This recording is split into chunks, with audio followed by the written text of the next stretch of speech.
আসসালামু আলাইকুম, কেমন আছেন সবাই? আলহামদুলিল্লাহ আমি ভালো আছি, দোয়া করি আপনারাও ভালো থাকেন। বিসমিল্লাহির রহমানির রহিম। আজকে আমি আপনাদেরকে একটা ডিম ভুনা করে দেখাচ্ছি। ডিম ভুনাটা আসলে একটু বিসমিল্লাহির রহমানির রহিম একটু অন্যরকম করে করব, সেজন্য দেখাচ্ছি আপনাদেরকে। তো এখানে আমি কড়াইতে তেল দিয়ে দিলাম, পরিমাণ মতো লবণ দিয়ে দিয়েছি। তেলটা গরম হয়ে গেছে আমার,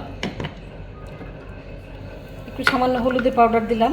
ডিমটা আমি একটু ভেজে নিব।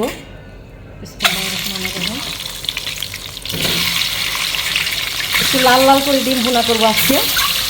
খুবই মজা আমার এই ডিম ভুনাটা, সেজন্যই আপনাদের সাথে শেয়ার করতে চলে আসলাম। ঝাল ঝাল হবে, লাল লাল হবে ডিম ভুনাটা। আমার ছেলে বলবে আমার মা, আমার আম্মু মানে লাল লাল করে ডিম ভুনা করে, অনেক ভালো লাগে খেতে, অনেক ভাত খাওয়া যায়।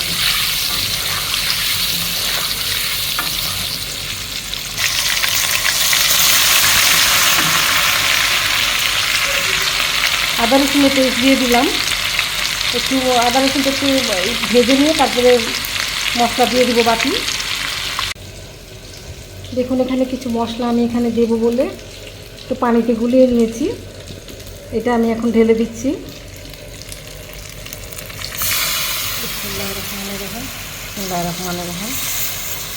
ছোটো একটা টমেটো কেটে দিয়ে দিলাম। এখন আমি পেঁয়াজ আর কাঁচামরিচ দিয়ে দিয়েছি এখানে। আমি এটা একটু ঢেকে দিব, চুলার আঁচটা কমিয়ে দিব। এটাকে আমি ভালো করে ভুনা করে নিব যাতে তেলটা উপরে চলে আসে, তারপর আমি ডিম দিয়ে দিব, এখানে ঢেকে দিব আমি।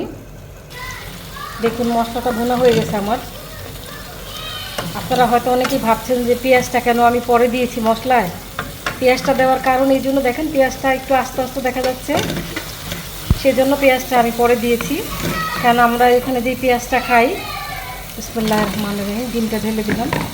পেঁয়াজটা মিশর থেকে আসে বেশি, মিশর, পাকিস্তান, ইন্ডিয়া, চায়না।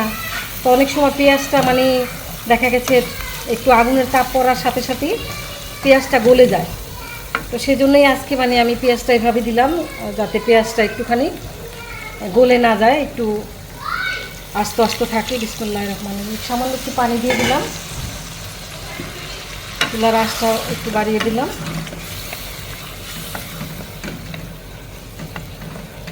একটু ঢেকে দিব আবার। দেখেন কি সুন্দর কালার হয়েছে। এভাবে ডিম ভুনা করে খেয়ে দেখবেন, খুবই মজা। আপনি পেট ভরে ভাত খেতে পারবেন, এক প্লেট ভাত খেতে পারবেন পেট ভরে।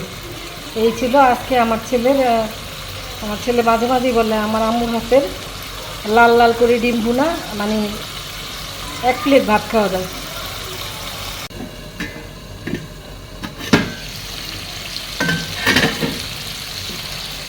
আমি একটু জিরার গুঁড়ো দিয়ে দিচ্ছি, একটু ভাজা জিরার গুঁড়ো দিয়ে দিব এভাবে অল্প করে, এখন বেশি দিইনি খুব একটা, সামান্য করে একটু ভাজা জিরার গুঁড়ো দিয়ে দিলাম।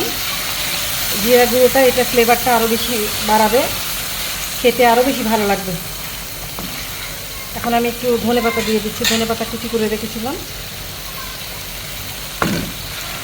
এখন আমার ডিম ভুনাটা হয়ে গেছে, লাল লাল করে ডিম ভুনা, ঝাল ঝাল লাল লাল।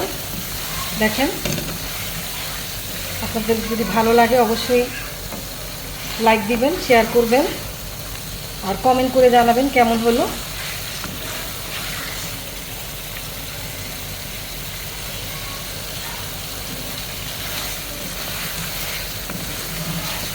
আমি কিন্তু এখানে কোনো গরম মশলা ইউজ করিনি, আপনারা দেখেছেন।